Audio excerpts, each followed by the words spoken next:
खयथा जनजातिनो एसटि होनायखौ माब्लाबा जों मानिनानै जों लानो हाया आरो थाखानाय जि एसटिया जुदि माबा मोनसे जुदि खहा जानो नागिरदोंब्ला माबा मोनसे जुदि खैदां खैफोदाव जुदि थांनो नागिरदोंब्ला बेयाव जोङो माब्लाबो जोङो उन फासयनानै जोङो थानो हानाय नङा आरो जोङो जिरायनानै जोङो थानो हानाय नङा होननानै बेखिनि बाथ्राखौ जोङो फोरमायना हरनांगोन।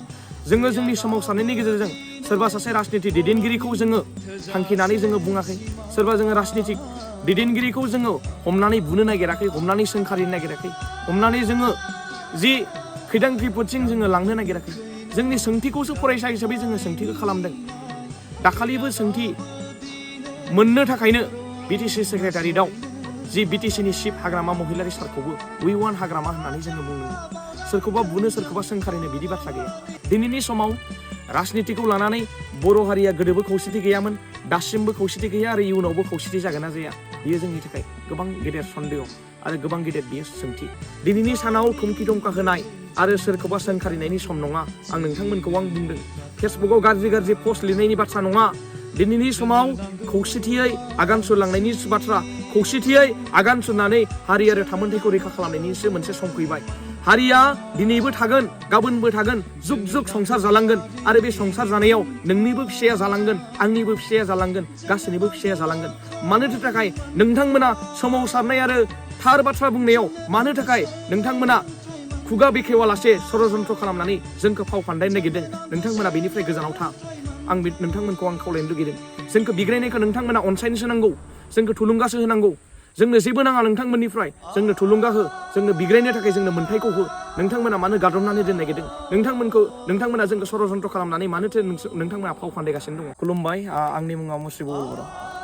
आङो बड'लेण्ड इउनिभारसिटिनि आं सासे फरायसा, आं सासे बर' फरायसा आरो बेजोंनो लोगोसे आङो सासे ट्राइबेल फरायसा।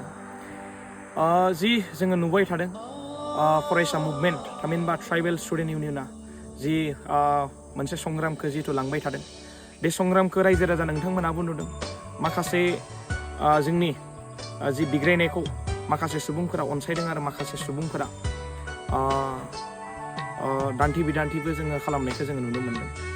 जोङो मोनथियो, मोन्थायनि थाखाय बिग्रायनायाव, थामोन्थानि थाखाय बिग्रायनायाव, रैखाथिनि थाखाय बिग्रायनायाव सोरबा बुंनाया थाखागोन, सोरबा मोजां मोननाया थाखागोन, सोरबा सोंखारिनाया थाखागोन, सोरबा थुलुंगा होनाया थाखागोन। दा बेखिनि बाथ्राखौ जोङो मोनथियो। नाथाय जोंहा मोनसे बाथ्राखौ लानानैसो ओरैबायदि गोसो गोरबोआव जोंहा दुखु। फरायसा हिसाबै जोङो, ट्राइबेल फरायसा हिसाबै जोङो 22 नभेम्बरनिफ्राय जों बिग्रायनानै 22 नभेम्बर खालि जोङो बनजार रेलि जोङो खालामदों। जों इउनिभारसिटिनि दरखं मोखाङाव हरनि जोङो 11थानिफ्राय आरो बेजोंनो लोगोसे जोङो बनजार रेलि खालामखांनायनि उनाव जोङो 27 नभेम्बराव जोङो इउनिभारसिटिनि गेटआव जोङो धरना लादों। बे खालि जायफोर एग्जाम होनो गोनां दङमोन बिथांमोनाबो हारिनि थामोन्थाय आरो रैखाथि माखासे अलखदखौ साननानै बिथांमोनाबो एग्जाम होआलाखैनो धरनायाव जिरायनानै बे एग्जामखौ पस्टपन खालामनाय जादोंमोन। बेनिफ्राय फैयै 29 नभेम्बर खालि जोंहा मोनसे पिस प्रटेस्ट मोनसे हाबाफारि जों लानाय जादोंमोन। इउनिभारसिटिनिफ्राय जोंहा थांनानै बिटिसि गेटसिम जोंहा 2 घन्टा जि धरना हाबाफारिखौ जों लादोंमोन। नाथाय जिबायदि जानांगौमोन बेबायदि माखासे थासारिया जायासै। आबेगजों माखासे जि बिटिसि सेक्रेटारियेटआव जि जाबाय बेखौ जोंबो दुखु मोननाय जोङो फोरमायदों। मानो होननानै बुङोब्ला जोंबो फरायसा हिसाबै जोंहा साननाय दङ माखासे थामोन्थाय आरो रैखाथिनि थाखाय। फरायसा हिसाबै इयुनखौ लानानै माखासे जोंहा गिनायबो दङ। दा बिनि थाखायनो जोङो फरायसा हिसाबै बिग्रायनो थाखाय जोङो ओंखारबोदों। बेयावलाय मानि थाखाय एसेबां गेदेर कुइसन जानांगौ? बेयावलाय मानि थाखाय एसेबां गेदेर सोंथि जानांगौ? एसेबां गेदेर मानो थाखाय दान्थे बिदान्थे जानांगौ? सोरबा सोरखौबा दाय होनाय, सोरबा सोरखौबा धमकि होनाय, सोरबा सोरखौबा सोंखारिलायनाय मानोथो बेबायदि जानांगौ? सोंथियाथ' मोनसेनो जानांगौ ना। फैनायाथ' गाराङाथ' मोनसेयानो गारां फैनांगौ। जोङो मोनथियो, नोंथांमोनखौ आं खावलायहरखाबाय, नोंथांमोनखौबो आं फोरमायहरखाबाय, सासे बर' फरायसा जानानै, ट्राइबेल माहारिनि सासे फरायसा जानानै दिनैनि समाव राजनितिखौ लानानै बर' हारिया गोदोबो खौसेथि गैयामोन, दासिमबो खौसेथि गैया आरो इयुनावबो खौसेथि जागोन ना जाया बेयो जोंनि थाखाय गोबां गेदेर सन्देह आरो गोबां गेदेर बियो सोंथि। मानि थाखाय बिथांमोना खौसेथि जानो हाया? मानि थाखाय बिथांमोना हारि आरो थामोन्थाय रैखाथिनि थाखाय मोनसे स्टेटमेन्टखौ, मोनसे गारांखौ बिथांमोना दैथायहरनो हाया? बेबो जोंहा जोबोद गिदिर कुइसन। जोङो जोंनि सोमावसारनायनि गेजेरजों सोरबा सासे राजनिति दैदेनगिरिखौ जोङो थांखिनानै जोङो बुङाखै, सोरबा जोङो राजनितिक दैदेनगिरिखौ जोङो हमनानै बुनो नागिराखै, हमनानै सोंखारिनो नागिराखै, हमनानै जोङो जि खैदां खैफोदसिम जोङो लांनो नागिराखै। जोंनि सोंथिखौसो फरायसा हिसाबै जोङो सोंथिखौ खालामदों। दाखालिबो सोंथि मोननो थाखायनो बिटिसि सेक्रेटारियेटआव जि बिटिसिनि चिफ हाग्रामा महिलारि सारखौबो वी वान हाग्रामा होननानै जोङो बुंदों। सोरखौबा बुनो सोरखौबा सोंखारिनो बिदि बाथ्रा गैया। दिनैनि समाव नोंथांमोनाबो साननांगोन हाग्रामा महिलारि सारखौल' जोङो रायबाय थादों बिदि बाथ्रा जोङो माब्लाबो जों बुंनो सानाखै। सार बिथांखौबो जोङो रेसपेक्ट होयो। नाथाय जोंनि जायफोर मन्त्रि एमएलए दङ उरखावगोरा सारनिफ्राय लानानै सरन बर' सारनिफ्राय लानानै बिदि जोंहा गबिन्द बसुमतारी सारनिफ्राय लानानै रोंगोरा सारनिफ्राय लानानै लरेन इस्लारिनिफ्राय सारनिफ्राय लानानै जि जोंहा सानै एमपि दङ, जि रोंगोरा नार्जारि जोंहा जयन्त सार बिथांमोन दङ। दा बिथांमोनखौबो जोङो कुइसन खालामदों। सोरबा सासे पार्टिकुलार राजनिति दैदेनगिरिखौ जोङो कुइसन खालामाखै। बेयावनो जोङो थोंजोङै मोनथियो फरायसानि जि मुभमेन्ट, फरायसानि जि संग्राम, बे संग्रामा गोथार गोसोजों हारिनि थामोनथा आरो रैखाथिनि थाखाय बियो बिग्रायनाय। बेयाव सोंथि जानो गोनां आरो पलिटिकेल षड़यन्त्र खालामनो गोनां बेयाव खोथायानो गैया। राजनिति दैदेनगिरि बिथांमोनखौबो जों बुंदों नोंथांमोनाबो बे बिग्रायनायाव जड़ित जानानै हारि आरो थामोनथानि थाखाय जुदि सानदोंब्ला नोंथांमोनाबो फै। बेयाव ना सोरबा इउपिपिएल दङ, सोरबा बिजेपि दङ, ना सोरबा बिपिएफ दङ। बेयाव जेबो गैया। ट्राइबेल स्टुडेन्ट हिसाबै सोमावसारदों आरो सोमावसारलांबाय थागोन आरो सोमावसारनायखौ नोंथांमोनाबो नुदों। बेयाव नोंसोर होननाय बाथ्राया बेयाव फैयाखै। नोङो बिजेपि, नोङो बिपिएफ, नोङो इउपिपिएल होननाय बाथ्राया फैयाखै। नोङो आबसु, नोङो बिएसु, नोङो बनसु होननाय फैयाखै बेयावहाय। बेयो ट्राइबेल स्टुडेन्ट हिसाबै मोनसे गारांखौनो बोगासिनो। बे गारां बोसेयावबो राजनिति दैदेनगिरिफोरा मानो कुइसन खालामबाय थादों? राजनिति दैदेनगिरिफोरा मानो पलिटिकेल पारपस बेयाव खालामबाय थादों? माखासे सुबुंफोरा मानो गलाम जानानै माखासे सोंखारिबाय थादों?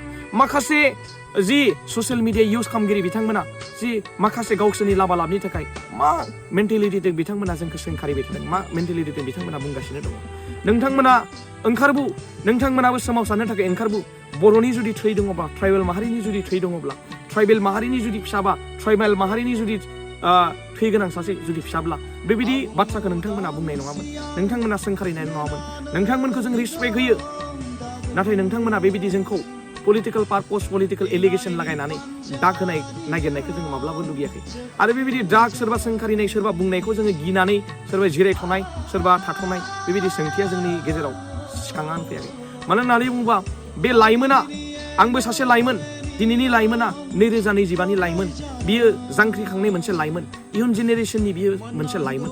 बे लाइमोनखौ सोरबा सासे मानसिया गावनि लाबा लाबनि थाखाय, गावनि साथ्रनि थाखाय, गावनि थाखा फैसानि थाखाय, गावनि गादिनि थाखाय सोरबा जुदि सोंखारियोबा, सोरबा जुदि थुमखि दुमखा होनानै जुदि लाखिनो नागिरदोंब्ला, सोरबा जुदि षड़यन्त्र खालामनानै जुदि गाथेनानै दोननो नागिरदोंब्ला, नासयनानै जुदि दोननो नागिरदोंब्ला, बेयाव जोङो लाइमोननि भइस हिसाबै, लाइमोननि जि गारांजों जोङो बोगोन, नङा होमबा? बेयाव लाइमोनखौ रावबो लाबथानो हानाय बेयाव गोहो रावबो उजियाखै। आं थोंजों खोथाखौ आं बुंबाय। बेयाव जोङो गिनायबो गैया, सोरबा षड़यन्त्रखौ जोंहा माबा मोनसे बाथ्रा बुंनायजों जोङो थाथ'नायनि बाथ्राखौबो जों जेब्लाबो जों सानाखै। आं बुंगोन, आं खावलायगोन, दिनैनि समाव बर' हारिया खौसेथि जानायनि मोनसे लामायावसो थांनांसिगोन। ट्राइबेल माहारिया खौसेथिनि लामाजोंसो आवगायनो थाखाय जोङो आवगायलांनांगोन। दिनै हारिनि गेजेराव राजनितिखौ लानानै दाङाबाजि, सोरबा सुबुंखौ लानानै दाङाबाजि, दा बेफोरबायदि सानस्रिया जोंनि गेजेराव सिखांनाङा। जोंनि गेजेराव मोनसे सानस्रि आरो सानखांथियाल' फैनांगौ जि मोनद' हारिनो जुदि एसटि होयोब्ला हारिया मा अलखदसिम थांगोन, जातिया, हारिया जोंनि मा मोनसे खैदां खैफोदसिम थांगोन। गोसोम जोमैया साग्लोबनो बारा सम नांला। बेबायदि जुदि गावजों गावनो जुदि नासयलायबाय थायोब्ला, गावजों गाव जुदि गादबलायबाय जुदि थायोब्ला, बेखिनि बाथ्राखौसो आं नोंथांमोननो आं फोरमायदों। आरो नोंथांमोनाबो साननो हानाय गियान दङ। नोंथांमोनाबो जि इयुन जेनेरेसनखौ नोंथांमोनाबो नुहुरदों। आरो बिनि थाखायनोथ' जोङो फरायसा हिसाबै गसंदों। आरो बे मुभमेन्टआव, बे सोमावसारनायाव फरायसा हिसाबै बे सोमावसारबाल' जाया। दिनै गासैबो रायजोफोरा ओंखारबोनांगोन, लाइमोनफोरा ओंखारबोनांगोन। ओंखारबोनानै सोमावसारनायखौ जोङो थोंगोरै जोङो सोमावसारनांगोन।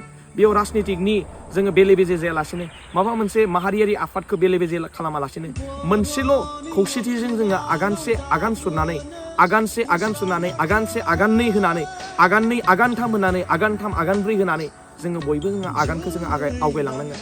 आरो बे आगानजोंनो स्टेटआव जोङो, स्टेट गभर्नमेन्टसिम जोङो मोनसे भइस हरनांगोन। आरो बे आगाननि भइसजोंनो जोङो, रावजोंनो गारांजोंनो जोङो सेन्ट्रेल गभर्नमेन्टसिम जोङो भइस हरनांगोन। भइसआ बेनो, 6था जनजातिनो एसटि होनायखौ माब्लाबा जों मानिनानै जों लानो हाया। आरो थाखानाय जि एसटिया जुदि माबा मोनसे जुदि खहा जानो नागिरदोंब्ला, माबा मोनसे जुदि खैदां खैफोदाव जुदि थांनो नागिरदोंब्ला, बेयाव जोङो माब्लाबो जोङो उन फासयनानै जोङो थानो हानाय नङा। आरो जोङो जिरायनानै जोङो थानो हानाय नङा होननानै बेखिनि बाथ्राखौ जोङो फोरमायना हरनांगोन। आरो बयबो मिन्थिखायो, बिथांमोना जि जोंनि खौसेथि गैयिनि जाहोनावनो जों गावजों गाव नांलायनाय गावजों गाव जि गादबलायनाय आरो गावजों गाव दान्थे बिदान्थेयावनो गुबुन हारिनि मानसिफोराबो सोलो मोन्दों। गुबुन हारिनि मानसिफोराबो जोंनि गेजेराव माखासे स्कपखौ लानो नागिरदों। बिथांमोना एसटि दाबिनो सोलो मोन्दों। एसटिखौ दाबिनानै बिथांमोना जि जोंनि बे हालामाव जोंनि बे रायजोआव बिथांमोनाबो रायजो जानो बिथांमोनाबो लुगैदों ग्रोम ग्रोमै। जोङो हारि हिसाबै जोंहा मोनसे हारिसिम जोंहा मोनफैबाय। गोदो गोदायनि बाथ्राखौथ' बुंनाङा। गोदो गोदाय जोंनि हारिखौ गोबां मुगैयोमोन, गोबां नासयोमोन, गोबां गादबोमोन। जोंनि हारिखौ जोंनि हारिखौ माबायदि नोजोरजों बिथांमोना नायोमोन। सोरबा सामु जाग्रा, सोरबा जुमायफोरदो गोदोनानै थाग्रा जाति, माबा अमा बेदर जाग्रा जाति। दा माखासे हिसाबै जोंनि हारि आरो जातिखौ बिथांमोना नेवसियोमोन। बेखौ जोङो नुनो मोनो। जारिमिनानो बुङो बेखौ, आंनि बुंनाय बाथ्रा नङा बियो, जारिमिनानो बुङो। दा बिनिखायनो नोंथांमोना साननांगोन दि दिनैनि समा सोरखौबा सोंखारिलायनाय, सोरखौबा बुंनायनि बाथ्रा जेबो साननायनि सम नङा। दिनैनि समा जाबाय राजनिथि दैदेनगिरिफोरा मोनसे टेबोलाव जिरायनानै ज'यैनो मोनसे स्टेटमेन्टखौ होनाय। जोङो फरायसा हिसाबैबो हारि हिसाबैबो मोनसेल' बेन्दोङाव थानानै मोनसेल' लामाजों आगान सुरलांनानै मोनसेल' गारांखौ होनाय आरो मोनसेल' स्टेटमेन्टखौ लाखिनाय, बेफोरबायदिसो जोङो जानांगौ। आरो जों बुंदों जि जोंनि हारि समाजनि गेजेराव साननो हानाय नङा, साननो गोरों गोबां मानसिफोर दङ। नाथाय पलिटिकेलनि गादिनि थाखाय सोरनिबा बिरुद्धे, सोरनिबा मोनद' हारिनि एसटिनि बिरुद्धे बुंगोन। आदिबासियानो भट होनाय नङा, सोरबा राजबंसियानो भट होनाय नङा, सोरबा उमुगानो भट होनाय नङा होमबा? माखासे कुइसना बिथांमोननि गेजेरावबो सिखांदों। जोङो मोनथियो, फरायसा हिसाबै मोनथियो, भट नाङा नङा, बिथांमोननिखौबो नांगौ, जों मोनथियो। मानो होननानै बुङोब्ला जोंनि जि बिटिसि सेक्रेटारियेटआव जोंनि बर'फोरानो बेखौ राजत्व खालामनानै खुंगासिनो दङ जोंहा बिटिआरआव, नङा होमबा? नाथाय दुखुनांथाव बाथ्राया बेसो, जोंहा बिखा फोदाननानै खुगा बेखेवनानै गुवारै बाथ्रा बुंनो हानाय राजनिथि दैदेनगिरि रावबो जोंहा गैया। बेसो जोंहा गोबां गेदेर जोंहा कुइसन। बिथांमोना हयथ' मबेबा मोनसे बेन्दोङाव थानानै बाथ्रा बुंनो हायाखै, बेखौ जोङो मोनदांनो हादों। नाथाय बिखा फोदाननानै खुगा फुवारनानै जोंनि हारि आरो थामोनथानि रैखाथिनि थाखाय जुदि नोंथांमोना जुदि बाथ्रा बुङोब्ला नोंथांमोनखौ मानो जोङो अनसायालासिनो थानो? नोंथांमोनखौनो भट होनानै जोङो देरहाहोदों आरो भट होनानैनो जोङो देरहाहोबाय थागोन। नाथाय नोंथांमोना बे मोनद' हारिनि एसटिनि बेरेखायै मानोथो थाखाय बाथ्रा बुंनो हायाखै? बेसो जोंहा कुइसना सिखांदों। आरो आं रायजो राजा नोंथांमोनखौ आं खावलायनो लुगैगोन, दिनैनि समाव एना एनि सानलायनो गोनां बाथ्रा गैया। सोरनिबा बाथ्राखौ लानानै सोरनिबा बाथ्राखौ बिजिरनो गोनां बाथ्राया गैया। जोंहा थांखिया मोनसेयानो जानांगौ आरो थांखि मोनसे बायदिनो जोङो आवगायलांनांगौ।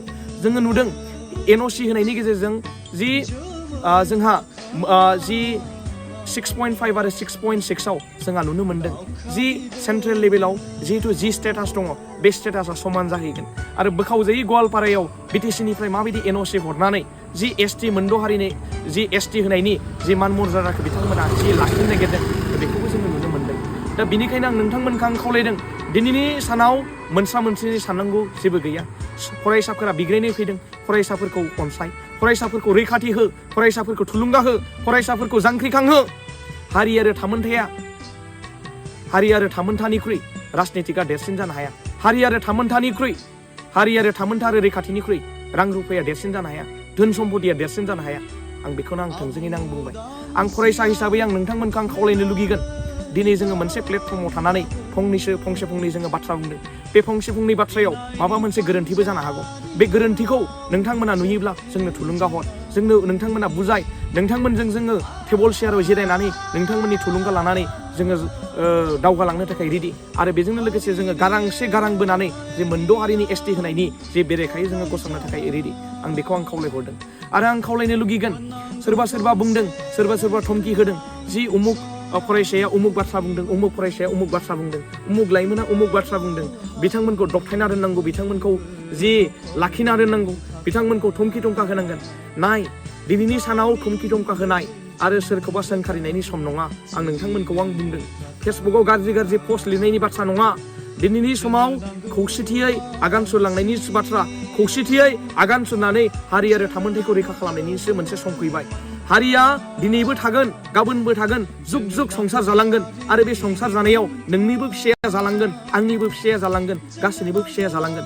मानोथो थाखाय नोंथांमोना सोमावसारनाय आरो थार बाथ्रा बुंनायाव मानो थाखाय नोंथांमोना खुगा बेखेवालासे षड़यन्त्र खालामनानै जोंखौ फाव फान्दायनो नागिरदों? नोंथांमोना बेनिफ्राय गोजानाव था। आं नोंथांमोनखौ आं खावलायनो लुगैदों जोंखौ बिग्रायनायखौ नोंथांमोना अनसायनोसो नांगौ जोंखौ थुलुंगासो होनांगौ जोंनो जेबो नाङा नोंथांमोननिफ्राय जोंनो थुलुंगा हो जोंनो बिग्रायनो थाखाय जोंनो मोन्थायखौ हो नोंथांमोना मानो गादबनानै दोननो नागिरदों नोंथांमोना जोंखौ षड़यन्त्र खालामनानै मानोथो नोंथांमोना फाव फान्दायगासिनो दङ जोङो नोंथांमोनखौ आं खावलायगोन नोंथांमोना जुदि नोंथांमोननि इयुन जेनेरेसनखौ जुदि सानदोंबा नोंथांमोना नोंथांमोननि फिसा फिसौखौ जुदि सानदोंब्ला नोंथांमोननि फिसा फिसौनि फिसा फिसौखौ जुदि सानदोंब्ला हारि आरो माहारिनि थाखाय जुदि सानदोंब्ला थाखा फैसाया गेदेर नङा सोरनिबा राजनितिक लाबालाबनि थाखाय गादिया गेदेर नङा सोरनिबा राजनितिनि षड़यन्त्र खालामनानै सोरनिबा आन्दाराव थानानै खामानि मावनाया गेदेर नङा हारिनि जि नोंथांनि धोन सम्पतिया गेदेर नङा जाति आरो हारिनि थाखाय दिनै जुदि जोंनि मान मर्यादाया रैखाथिया जुदि थायोब्ला बिनिख्रुइ बांसिन सोरजिनानै लानो हागोन जोङो बांसिन जोङो खामायनानै लानो हागोन बेखौलाय मानोथो सानाखै नोंथांमोना आं नोंथांमोनखौ आं खावलायनो लुगैगोन जि फरायसाफोरा गसंदों फरायसाफोरा बिग्रायनो थाखाय थियारि जानानै दङ नोंथांमोना सापर्ट खालाम जोङो बिग्रायगोन जोङो सोमावसारलांबाय थागोन आरो मोनद' हारिनि एसटिनि बिरेखायै जोङो गसंगोन बेनो जोंनि थांखि आरो थांखिया जेब्लासिम थाबाय थागोन गोजोन्थों